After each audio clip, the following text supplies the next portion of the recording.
This aircraft, it's actually originally designed as an ultralight in Germany by two brothers, and it's a scaled up version of their world-beating radio control model. The Stryker brothers were both into aerobatic radio control models, and they originally bought a readily available kit aircraft, which they modified till there was virtually none of the original left, and they won the World Radio Control Model Aerobatic Championships with it. And then somebody said to them, just jokingly, you ought to scale it up and make a real aeroplane, and a year and a half later they first flew their prototype. People think it's actually a scaled down Spitfire, and it isn't at all. It's just an absolutely optimised aeroplane for fun. So it's completely symmetrical wing, which is an ellipse, and it's got a very, very tall canopy, bubble canopy, to give you a great view out, and a smallish engine on the front, and then it's all just smoothed for aerodynamics. We've also started doing lots of airshow work. So I joined Guy Westgate and the Swift Aerobatic team, and I've done 2 years now with the original twister, but we're also going to add a duo, which is two twisters.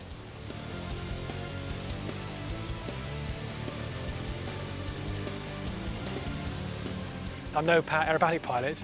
My expertise is flying glider aerobatics, and the first thing I jumped in and I just felt at home instantly. It feels like a glider with an engine.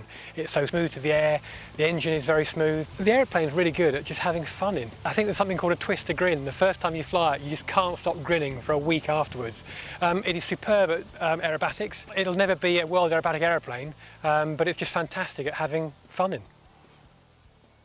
Well, they always say if it looks good, it will fly good. It's one of the finest aeroplanes I've ever flown because it can do reasonably good aerobatics. It's got a very good power to weight ratio, so it's probably something akin to something like an early S1 Pitts in terms of its power to weight. And it's also got the legs to do massive distance, so you can fly from here near Oxford to, say, Prague in one hit on one tank of fuel. It's got enough range to do 600 nautical miles in one go.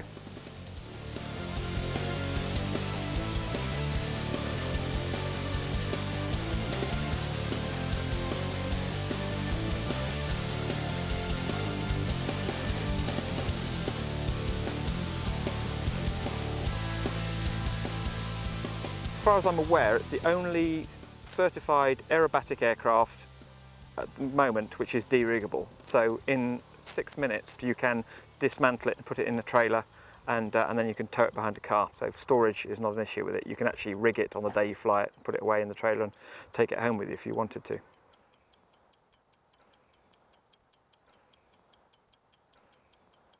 This aircraft is the next generation. We've decided to upgrade it. We've gone for 107 horsepower UL 260i SA, and that is a brand new engine. It's high compression and it's fully aerobatic. So it's got something akin to a Crystal oil system, and it's fuel injected, so it runs as well upside down as it does the right way up. I got very limited experience of flying tailwheel aircraft, and I would say that it is squirrely on the ground.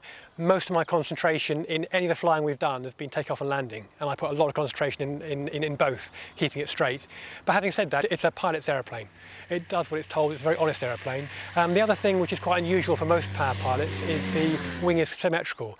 So it's got a fairly brisk breakaway at the stall because there's very limited washout at the tips. In fact, there's no washout at the wingtips. So the stall's quite aggressive. But again, it gives you lots of warning. So if you manage to speed properly and manage the aeroplane properly, I haven't had a problem yet. There's nothing really that makes this difficult to fly, especially off a big airfield. It's a little bit twitchy in terms of the steering on the ground, and if I was an inexperienced pilot, I would almost certainly go for the fixed wheel version of this aircraft, which is available. And the interesting thing about the fixed wheel version is it's actually slightly quicker than the retractable one.